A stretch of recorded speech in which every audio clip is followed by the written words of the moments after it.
Bonjour Jean-Claude, Bonjour. on est très heureux de vous recevoir. Est-ce que le micro passe? Il n'y a pas de souci, tout va bien? Normalement C'est tout va impeccable. bien. Comment allez-vous? Je vais très bien et je suis, comme mes petits camarades, profondément heureux, mais au sens joie extatique, d'être là. Parce que croyez-moi, après 2 ans privés de vous, public, privé de vous, camarades, privé de vous, organisateurs, vous nous manquiez. Et là, je me retrouve et c'est un bonheur total. Bonheur partagé, parce que qu'est-ce que ça fait du bien.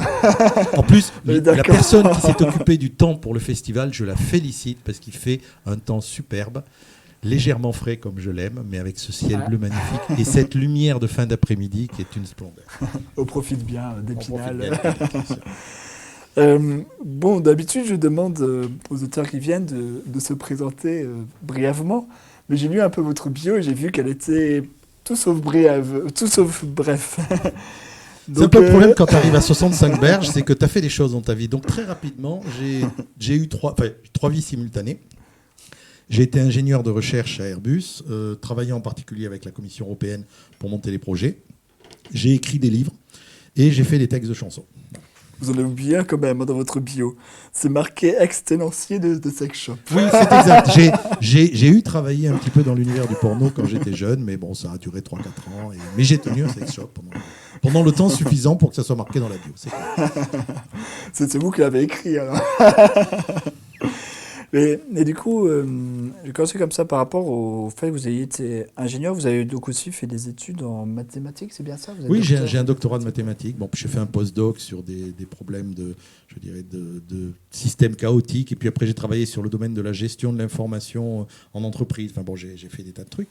Mais oui, enfin, c'est pas ça qui m'a orienté vers la science-fiction, si c'est ça ta question, parce que justement, la science-fiction que je faisais s'intéressait beaucoup à l'art.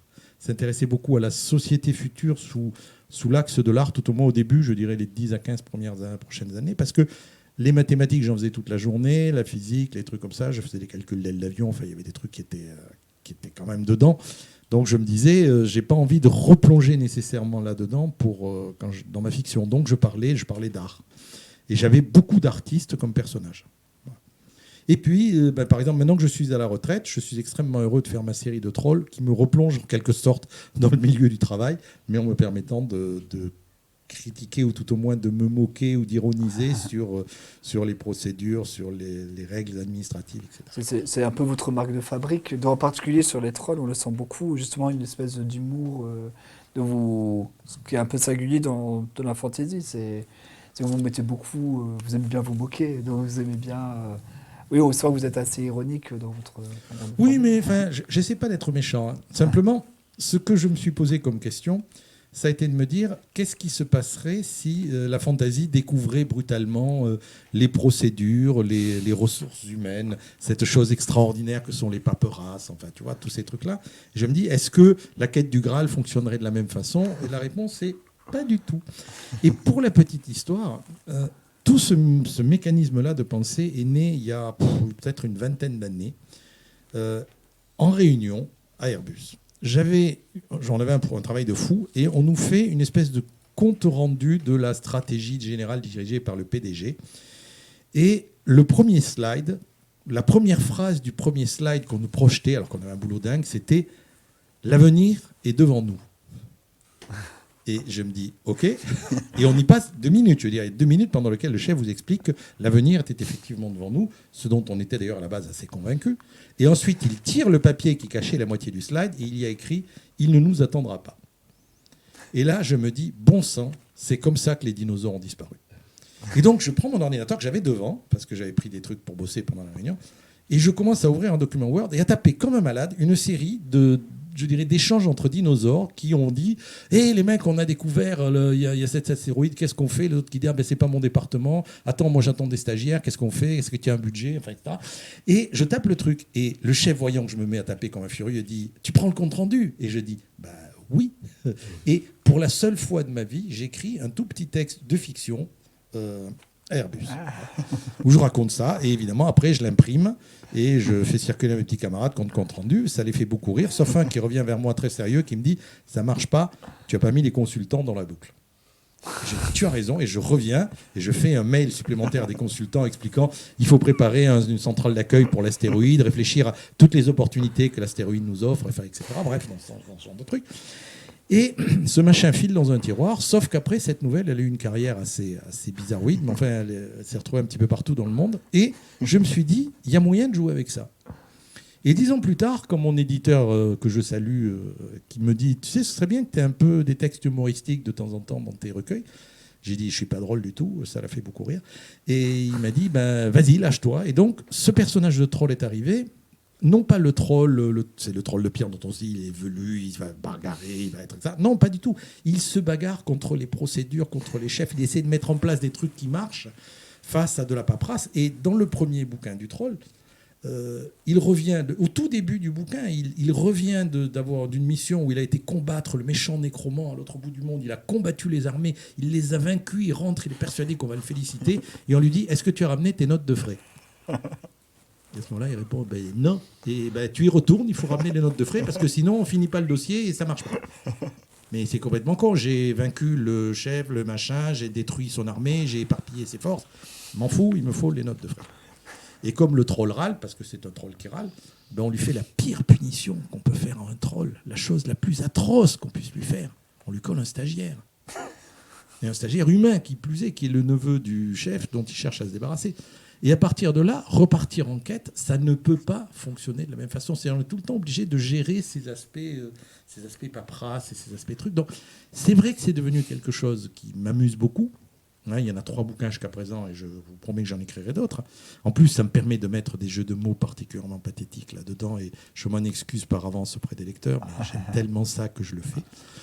Et par contre, j'écris aussi des choses sérieuses. J'écris du vrai space opéra, j'écris de la vraie science-fiction. Je m'intéresse beaucoup à ce qui est, je veux dire, par exemple, le futur du travail, puisque ça a été mon expertise. Je suis expert européen sur le sujet. Ça m'intéresse de savoir ça, de réfléchir à ça. Mais en ce qui concerne les trolls, je dois avouer que j'ironise sur les déviations du système, à la fois du système financier, du système administratif, du marketing, tous ces trucs-là, parce que j'ai été plongé dedans pendant 40 ans et j'ai vu des choses extraordinaires. Je pense que ça parle beaucoup en fait, aux lecteurs, tout simplement. Ceux qui ont connu, qui ont eu affaire aux administrations, soit parce qu'ils vivent dedans, soit parce qu'ils ont eu à renouveler leur permis de conduire un jour ou l'autre, je pense qu'ils retrouveront leur petit, clairement.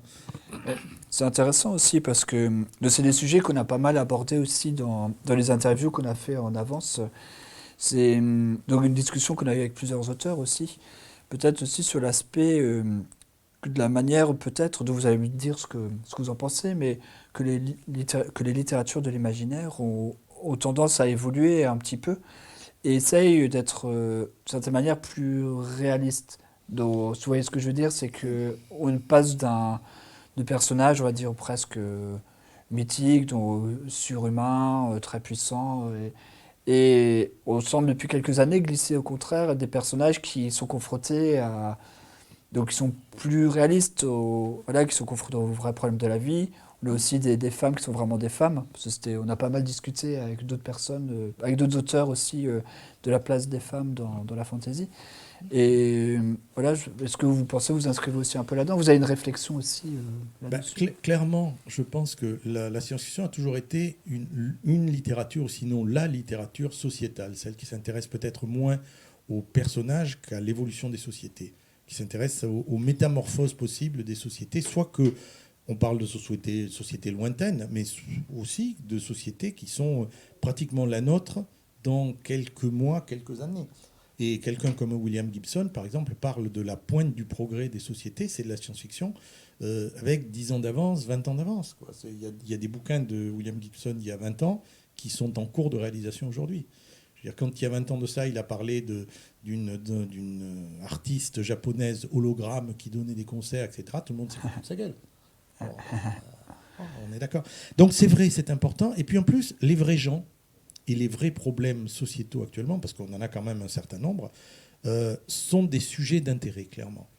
Parce que pour la première fois depuis 10-15 ans, on voit des problèmes au niveau mondial, que ce soit la Covid qu'on vit bien, que ce soit le réchauffement climatique, mais de manière aussi générale, le rapport, comme tu dis, entre les hommes et les femmes, un certain nombre d'inégalités et de revendications des groupes qui sont considérés comme minoritaires à un instant donné, mais qui ont les mêmes droits que les autres et qui, d'une certaine façon, doivent obtenir qu'on les respecte et d'une certaine façon qu'on les accepte tels qu'ils sont sans se poser de questions. Le jour où on acceptera les homosexuels comme on accepte les gauchers, par exemple, je dirais que l'essentiel du problème sera réglé. Mais il faut savoir qu'il y a un siècle et demi de ça, quand on était gaucher, on était persécuté. On t'attachait le bras derrière le dos, le bras gauche, pour que tu écrives de la main droite à l'école. Tu avais des gens qui n'auraient jamais laissé leur fille épouser un gaucher. Des trucs de ce genre. Maintenant, je n'ai jamais entendu parler d'une agression de gaucher en disant cet homme est un gaucher ou cette femme, j'en sais rien. Donc le jour où on en arrivera là, c'est important. Mais d'ici qu'on en arrive là, il y a tout un travail de reconnaissance, de mise en place, etc., où nous, écrivains sociétaux, on a le rôle à jouer. Et c'est clair. Et, du coup, on va passer aussi un peu sur l'aspect science-fiction, vu que vous êtes aussi auteur de science-fiction. Je me considère même principalement comme auteur de science-fiction, pour être franc. Ouais. Oui, c'est parce que vous avez rédigé beaucoup de nouvelles. Vous pouvez déjà nous dire un peu justement ce que vous avez rédigé en science-fiction, parce que vous écrivez depuis longtemps. J'écris depuis à peu près 1981, ce qui effectivement ne date pas d'hier, je suis d'accord. J'ai rédigé à peu près 110 ou 120 nouvelles, je ne sais plus très bien, dont les 2/3, si ce n'est les 3/4, sont de la science-fiction. J'ai eu des romans de science-fiction. J'ai eu des choses qui étaient à la marge. Mon premier roman, qui s'appelait Le Jeu des Sabliers, est un roman de science-fantasy, c'est-à-dire qu'il y a un trope de fantasy qui est une quête avec des personnages qui sont des incarnations du tarot, mais l'univers dans lequel il se trouve, c'est un univers multiplanète où ils prennent des vaisseaux spatiaux, etc. Donc, je ne savais pas qu'il fallait faire une catégorie particulière, donc j'ai allègrement piétiné les frontières. C'est de l'ignorance, hein, vraiment. Et j'ai écrit des nouvelles, je pense à déchiffrer la trame, que des gens considèrent comme de la science-fiction, d'autres comme du fantastique, d'autres comme de la littérature générale. Et c'est un texte de 15 pages. Il y a eu beaucoup plus d'articles sur cette nouvelle que la longueur de la nouvelle, quoi. Donc, à un moment donné, tu ne sais pas, tu n'es pas dans une catégorie. Par contre, c'est vrai que la science-fiction, là, entre guillemets, vraie science-fiction, celle qui extrapole, celle qui métamorphose, celle qui va loin, celle qui dérange, c'est quelque chose qui m'a toujours passionné et j'en ai toujours écrit. Donc j'ai fait des space opéra, puis j'ai écrit Étoile morte, j'ai écrit la suite d'Étoile morte avec Heyerdahl, Étoile mourante, et c'est écrire à deux un énorme pavé, c'est une joie sans mélange. Bon, j'ai fait des choses comme ça, mais j'ai fait aussi de la fantaisie noire. J'ai fait un bouquin de science-fiction complètement jeté, qui est l'histoire d'un chanteur de rock un peu minable aux États-Unis après la Troisième Guerre mondiale, alors qu'il y a des zombies partout, mais des zombies qu'on utilise plutôt comme main-d'œuvre esclave en quelque sorte, que la CIA envoie faire un concert au pôle Sud avec comme musicien l'orchestre philharmonique de Détroit qui est mort de faim dans son bunker. Et il va là, et donc il joue pour les pingouins, mais il se passe énormément de choses. Et le bouquin est complètement barré. Mais on m'en a reparlé dernièrement. Là, j'ai discuté avec un producteur de cinéma qui m'a dit je suis tombé sur ce 4e de couverture, je veux absolument lire ce bouquin parce que ça a l'air d'être tout à fait ce que je recherche. Donc, tu vois, je ne veux pas dire que j'ai écrit dans un genre particulier. J'ai écrit rigoureusement ce qui me faisait plaisir d'écrire, puisque j'ai la chance de ne pas en dépendre financièrement. Et donc, je me suis fait plaisir. Voilà. Et en fait, justement, vu que vous écrivez depuis donc 40 ans, est-ce que vous avez senti aussi votre écriture, on va dire, évoluer? Évidemment, elle évolue d'année en année, mais je veux dire par rapport aux thématiques que vous abordez et par rapport aussi, justement, comme on commence à l'aborder, par rapport à la manière dont la société change, est-ce que vous sentez que ça a eu aussi un impact sur les thématiques que vous abordez, sur la manière dont vous percevez aussi peut-être le futur? Parce que quand on écrit de la science-fiction, on a quand même une certaine perception du futur. Est-ce que vous seriez plus positif, plus négatif? Ou est-ce que ça n'a rien changé depuis 40 ans? Vous êtes toujours aussi optimiste, aussi pessimiste Non, il y a énormément de choses qui ont changé. D'abord, il y a une chose qui a changé dans mon écriture, c'est la notion de rythme. Quand j'ai commencé à écrire, c'était il y a 50 ans pratiquement, ou 40 ans, disons, il y a 40 ans, j'écrivais de manière un peu plus lente, un peu plus contemplative, un peu plus posée que maintenant. Maintenant, j'ai vraiment envie que ça bouge, j'ai envie que ça pêche. Les trolls ne restent jamais, on les voit jamais assis pendant des heures à discuter. Ils sont tout le temps en train de faire des trucs. Bon, c'est c'est intéressant pour ça. Il y a aussi le fait que le futur est devenu beaucoup plus complexe et beaucoup plus chaotique. Et ça, c'est un truc que je ressens à titre personnel. J'ai vu le monde se complexifier. En 40 ans, j'ai vu 3 phases de complexification du monde qui ont été extrêmement importantes, qui ont impacté ma vie professionnelle, qui ont impacté la manière dont je voyais le monde, qui ont impacté, je pense, les gens autour de moi aussi. Donc, ma science-fiction, ma littérature a essayé d'en rendre compte. Je suis beaucoup plus intéressé par parler de ce qui va se passer dans 20 ans que de me projeter nécessairement en 2643 dans une galaxie lointaine. Ce qui ne veut pas dire que je ne le ferai pas, parce que c'est fun. C'est extrêmement fun, mais à ce moment-là, on est détaché du monde. On est détaché du monde réel, et les problèmes qu'ont les personnages à ce moment-là ne sont pas nécessairement les problèmes que l'on rencontrera tous les jours. Dans Trois hurrahs pour Lady Evangeline, qui est mon avant-dernier roman, qui est un space opéra, etc., il y a une gamine de 16 ans qui a eu des tas de problèmes et qui est la fille d'un ambassadeur, mais comme elle a, je dirais, des relations... c'est une sale gosse, disons-le comme ça, sale gosse perturbé et tout, son père l'envoie en pension. Sauf que, malheureusement, la pension est envahie par des abeilles extraterrestres, et la gamine, qui était protégée par un container pour des raisons X et Y, se retrouve prisonnière d'une ruche extraterrestre, où vraiment, elle est la seule humaine qui reste, et on la garde vivante, elle ne sait pas très bien pourquoi, mais on la garde, on la gave pour la faire grossir, etc. Et elle se pose la question de survivre. Et franchement, quand j'ai écrit ce texte, je me suis dit, mais ce personnage-là, de toute façon, il est mort dans 30 pages. Et non seulement elle a survécu, mais elle a survécu à la fin de la novella qui a été publiée une première fois. Et elle m'a tarabusté en disant, j'ai pas fini mon histoire. J'ai continué, je lui ai rebalancé des pots de banane et des trucs horriblement difficiles à faire. Et elle a survécu à tout, et elle est arrivée à la fin du bouquin. Je ne vous spoile pas, mais à la fin du bouquin, elle est toujours vivante. Au début, vous ne saviez pas si elle allait vivre ou pas. Au début, j'étais persuadé que personne ne pouvait résister à ce que j'allais lui balancer. J'étais simplement en train de regarder en me disant, voyons, comment va-t-elle mourir glorieusement? Et la réponse, c'est pas du tout. Eh bien, je me suis aperçu que dans ce bouquin, dans le fond, j'abordais un problème qui était un truc qui me touche à cœur, qui est le problème de la communication, de l'existence entre deux personnes, de forme de vie, disons. Comment est-ce qu'on fait sentir à l'autre qu'on est là et qu'on a peut-être des choses à échanger qui auraient de la valeur? Cette question-là, elle peut se faire entre un père et sa fille, elle peut se faire entre, je dirais, une espèce et une autre espèce, entre une ruche et une fille prisonnière à l'intérieur de la ruche. Et je me suis aperçu à un moment donné que le bouquin parlait de ça. Et il en parle d'une manière qui, moi, m'a intéressé, puisque c'est moi qui l'ai écrit. Après, je ne sais pas s'il intéressera les choses, mais en tout cas, c'est devenu une espèce de leitmotiv de l'histoire, alors qu'a priori, ça se passe dans X milliers d'années, à des milliers d'années-lumière d'ici, dans un monde imaginaire où on a des vaisseaux spatiaux, des trucs, et ça. Donc, on retombe toujours sur la problématique d'ici, du maintenant, même en se mettant très très loin. D'accord ?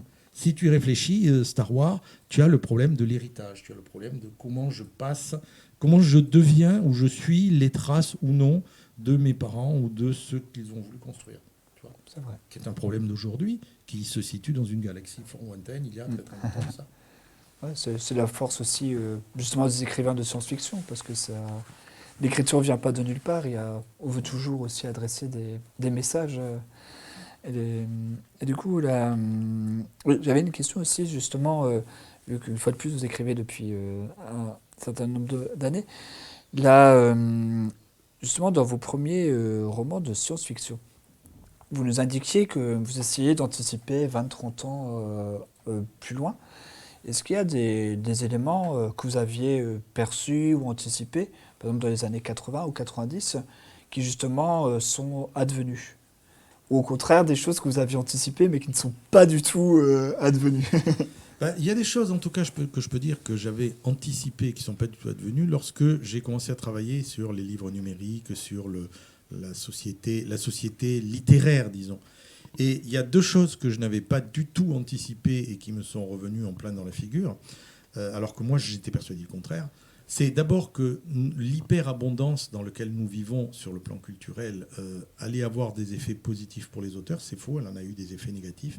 Que j'appelle l'hyperabondance, c'est que maintenant, vous avez tellement de milliers de livres disponibles en instant donné que la possibilité de pénurie n'existe pas.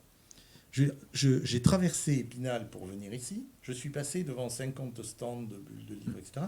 Il y a plus de livres en vente aujourd'hui à Épinal que je n'en lirai pour le reste de ma vie. Tout simplement. Non, mais C'est vrai. à un moment donné, tu es rempli de cette espèce de vision-là. Moi qui étais gamin, qui ai connu la pénurie de livres, puisque dans mon village, il y avait très peu de bouquins, et mes parents en avaient heureusement beaucoup, mais je les avais tous lus à 12 ans, et j'étais en attente du livre qu'on allait m'offrir le mois d'après, quoi.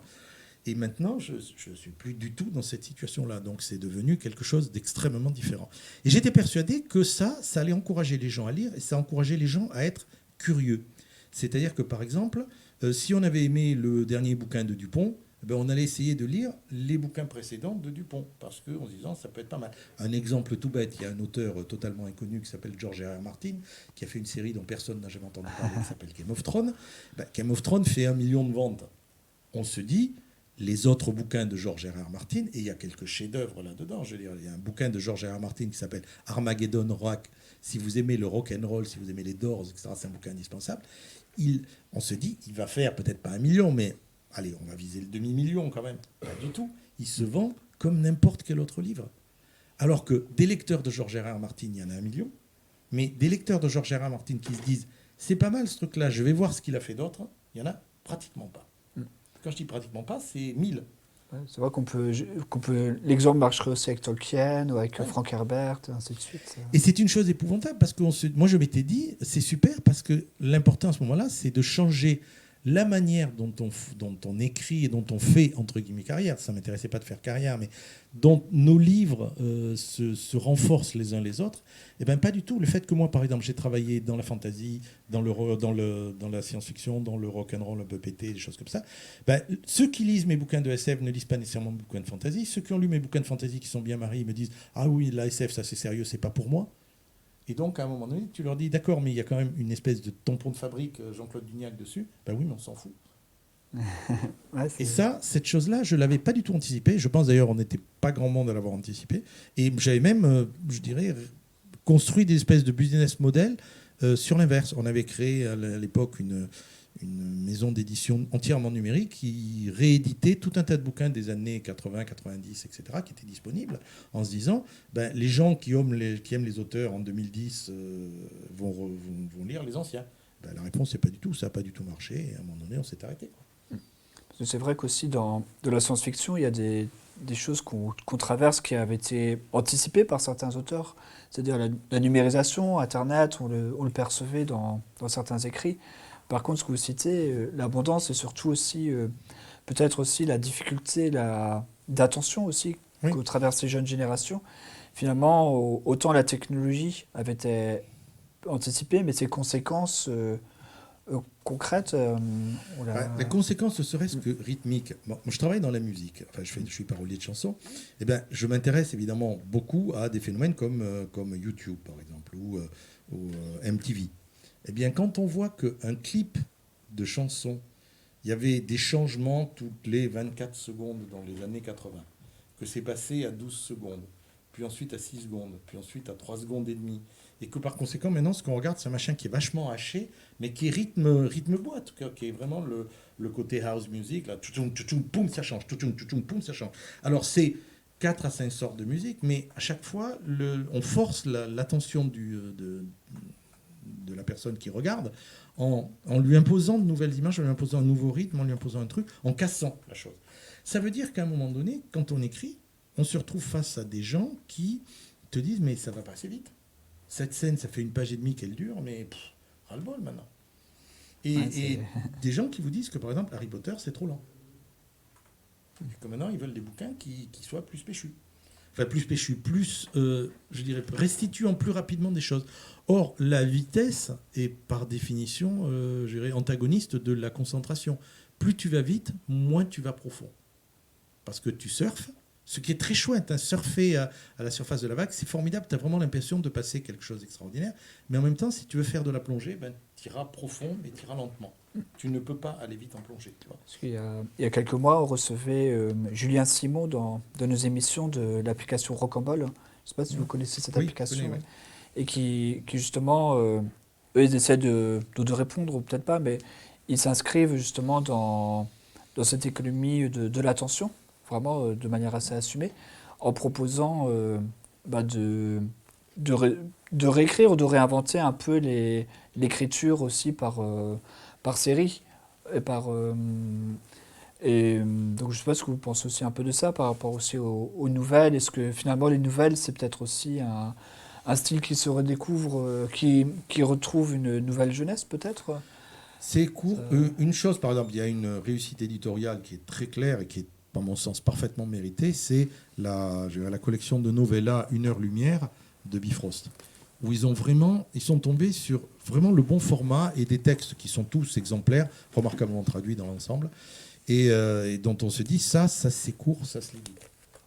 Donc c'est vrai que ça apparaît. Mais le problème qu'on a actuellement en littérature, c'est que la littérature, on est d'une part en compétition les uns avec les autres, en compétition si je puis dire, parce qu'il y a une hyperabondance, mais on est en compétition avec Netflix, on est en compétition avec le cinéma, on est en compétition avec le dernier jeu vidéo, on est en compétition avec tout ça, et le temps dont disposent les gens pour faire des choses qui leur plaisent, le temps qui n'est pas le temps de travail, qui n'est pas le temps de sommeil, qui n'est pas le temps de faire les courses, etc., ben, il ne change pas. Il augmente très légèrement, mais ça veut dire que, par contre, le nombre de choses qu'on peut faire pendant tout ce temps-là est tel que lire, les gens lisent un peu moins parce qu'il y a plein d'autres choses à faire. Ça, c'est un fait, c'est une réalité, on n'y peut rien. Alors après, essayer de faire des choses plus courtes, essayer de faire des choses plus, enfin, je sais pas, avec des petits bouts de vidéo. Moi, j'admire les gens, par exemple, qui font des petits films d'annonces de leurs livres. Bon, ça marche bien. Après, à un moment donné, il faut quand même s'asseoir dans un fauteuil, ouvrir le bouquin et y passer du temps. Ça veut dire aussi que le bouquin, on essaie véritablement que la personne ne se relève pas pour aller faire autre chose. Ce qui veut dire, encore une fois, qu'on est tout le temps dans la nécessité de le prôner, comme disaient les Québécois. Ce qui est très bien, hein. Mais c'est un type d'écriture, un type d'approche littéraire qui impose des contraintes aussi. Et tout ça, je ne l'avais pas vu, honnêtement, alors que j'étais censé m'occuper de ça. Et au contraire, je pense m'être planté sur un certain nombre de choses. Mais on sent quand même, ça c'est un aspect positif, que pour les jeunes générations qui passent beaucoup de temps, par exemple, sur les téléphones ou sur l'ordinateur, le livre, justement, ils apprécient ce moment. C'est-à-dire qu'ils l'utilisent, c'est un vrai exutoire. C'est ce que montrent un peu les études dans certaines études sur la lecture, que chez les jeunes générations, la lecture a tendance à augmenter, en fait, ou autant reste stable, parce que c'est le seul moment qui leur appartient et qui permet justement de s'échapper, en fait. Oui, de aussi, s'échapper. La littérature en tant qu'échappatoire, il est clair que ça a toujours été quelque chose de formidable. Tu parles à quelqu'un qui lisait le soir sous les couvertures avec une lampe. Et ce qui est marrant, c'est que ma mère m'a avoué qu'elle nous engueulait quand on les voyait en train de lire après 11 heures du soir. On disait arrêtez un peu de lire, etc. Et qu'elle le faisait pour qu'on continue à lire. Parce qu'elle disait, je savais à quel point c'était génial de lire sur la couverture. Et j'ai fait un peu la même chose à mes gosses pour leur dire, vous allez savourer d'être là sur le truc en disant, en plus, c'est génial. Bon. C'est vrai, ça c'est un point extrêmement important. Autre chose aussi, tu vois énormément de blogs et de vlogs, de blogs vidéo, de gens qui parlent de bouquins. Et c'est devenu sexy dans les cours de récréation de parler de bouquins et d'avoir lu. Alors qu'il y a eu une époque où c'était regarder la télé, c'était jouer à des jeux vidéo, c'était écouter des disques, mais c'était pas lire. On est redevenu fashion un peu, si je peux dire. Ce qui est très bien, moi ça me va très bien. Mais en même temps, moi tu comprends, mon problème c'est que j'ai 65 berges et que j'ai un public devant moi qui a à sa disposition tout un tas d'auteurs, en particulier d'auteurs jeunesse. Il y a une montée en qualité d'auteurs jeunesse depuis 10 ans qui est incroyable. Je lis énormément de bouquins de jeunesse parce que je fais partie du jury du GPI, mais aussi par gourmandise. Mais je suis impressionné par cette vague de nouvelles auteurs, dont beaucoup sont des autrices et qui sont mais vachement bonnes. Vraiment, je me regarde, je lis ça, je me dis waouh, qu'est-ce qu'elles me font bien voyager, qu'est-ce qu'elles m'apprennent de choses, qu'est-ce qu'elles m'enferment dans un truc dans lequel je suis bien. Et je leur en suis très reconnaissant. Je lance un message d'amour général à toutes les autrices qui sont là à Épinal ou ailleurs, en leur disant vraiment, vous faites un boulot, vous me faites plaisir. Donc je me dis que maintenant, à 65 ans, moi je peux m'installer dans un fauteuil et lire les livres des autres. Je ne suis plus dans l'urgence d'écrire des livres qui, à mon sens, manquent. Maintenant, il y a tout ce dont je peux avoir besoin. Alors maintenant qu'on a parlé de choses un peu légères, qu'on était bien détendu, je vais retourner un tout petit peu en arrière parce que c'était pas tout à fait anodin quand lors de la présentation, je vous parlais un peu de votre doctorat en mathématiques. Je me réfère de nouveau à votre bio. Et j'aimerais parler d'un sujet assez actuel aussi en même temps.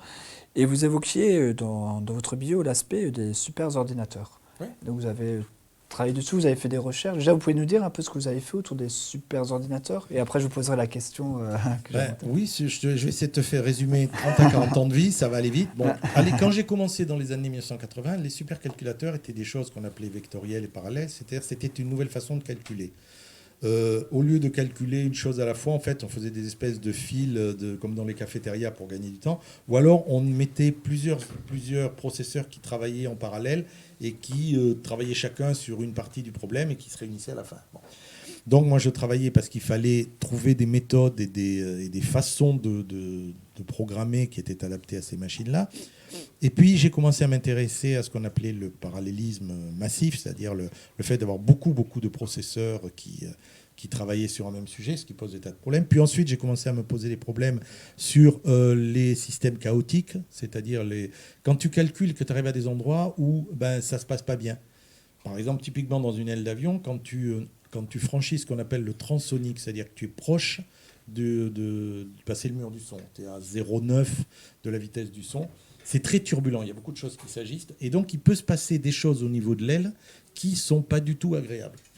Et donc on essaie de les repérer, on essaie de les éviter, sachant que cet univers-là étant chaotique, on ne peut pas tellement avoir de définition explicite, on peut juste dire la probabilité que ça ne se passe pas est maximale quand on fait ce genre de choses. C'est justement, bon, donc l'auteur suivant est arrivé, j'ai posé peut-être ma question un tout petit peu plus tard, mais en fait, par rapport justement à l'aspect chaotique, c'est qu'on voit aussi qu'il y a des progrès gigantesques qu'on pensait peut-être même pas vraiment arriver ces dernières années autour de l'informatique quantique. Oui, bien sûr. Et là, ça, c'est passionnant.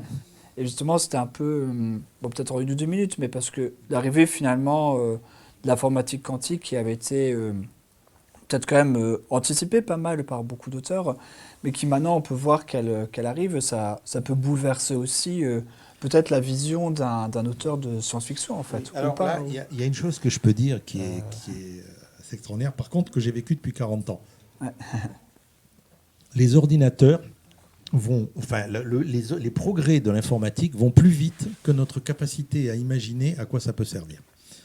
C'est-à-dire que j'ai vu véritablement des puissances d'ordinateurs multipliées par 1000, 10 000, 1 million, des systèmes de stockage multipliés même par quelquefois 1 milliard par rapport à ce que j'ai connu. Mon premier ordinateur, j'avais un ordinateur avec 2 disquettes 5 pouces 1 quart de 48 kilos chacune. On est d'accord. Vous voyez à peu près ce que ça donne. Donc on avait des machins, il ne faut juste même pas imaginer, quoi. J'ai une clé USB dans ma poche qui a plus de capacité que mon premier Macintosh. Oui, donc on est dans ce type de situation-là. Alors, ce qui se passe, c'est que quand moi je faisais des trucs sur les superordinateurs, les superordinateurs étaient à l'époque, devaient servir à calculer, je sais pas, de l'aérodynamique très complexe, de l'aérodynamique instationnaire, des choses, par exemple, qui se passaient dans des cœurs de réacteurs nucléaires, enfin ce genre de choses. Et en fait, pas du tout. Les gens qui ont acheté ces ordinateurs-là, ça a été 2 catégories massives de gens. Ça a été ceux qui faisaient des films vidéo, des trucs de trucage, les Lucasfilm et autres comme ça, parce qu'on a besoin de beaucoup de puissance de calcul pour faire ça, et les financiers. Parce que les financiers s'apercevaient que on mettait un petit peu d'intelligence artificielle dessus et ils pouvaient faire 1 milliard, 10 milliards, 20 milliards d'opérations par seconde, ce que personne ne sait faire, et gagner plein d'argent. Même si l'opération ne gagnait qu'un demi-centime, quand vous en faites 20 milliards par seconde, faites le calcul de ce que vous avez gagné à la fin, votre ordinateur, en quelques mois, vous l'avez amorti. Donc vous aviez des grandes discussions sur le CEA ou la météo qui allait en acheter un et on mettait 5 ans à discuter de l'avoir, etc. Et puis vous aviez les financiers qui en achetaient un tous les 6 mois. En se disant, dès qu'il a été remboursé, j'en achète un deuxième. Quoi. Ça marchait bien. On m'a dit que Emmanuel Chastelier vient d'arriver. Ouais. Donc on va bientôt donc là, notre interview va s'achever. Et du coup, peut-être juste on peut vous retrouver aux Imaginales. Est-ce qu'on peut vous retrouver aux Imaginales bien sûr, je suis là jusqu'à dimanche soir et lundi matin. Où est-ce qu'on peut vous retrouver? Alors, je suis à côté de la basilique, là juste derrière la place des Vosges, à côté de... Pour ceux qui connaissent de la taverne Le Bureau, il y a une grande tente où on signe. Je suis avec Pierre Bordage, je suis avec Florian Soulas. Bon, je suis là en train de signer. Je signe Métrol, je signe Évangeline, je signe en fait tout ce que vous m'amènerez. Je suis aussi dans l'anthologie du festival. Je suis aussi dans l'anthologie napoléonienne qu'a fait Stéphanie Nico. Donc je vois arriver plein de gens. Et si vous avez envie de venir discuter, c'est le bon moment, je suis là. Merci beaucoup pour votre présence, d'avoir répondu à nos questions. On aurait aimé pouvoir discuter encore plus longtemps d'informatique quantique. Oui, mais bon. il faut simplement savoir que l'informatique quantique, comme le reste, ça va nous permettre de faire des choses extraordinaires. On ne sait juste pas quoi parce qu'on n'a pas encore assez d'imagination. Et c'est là où nous, les auteurs de science-fiction, on peut peut-être arriver avec des bonnes idées. C'est une belle conclusion. Merci beaucoup. Merci, Emmanuel.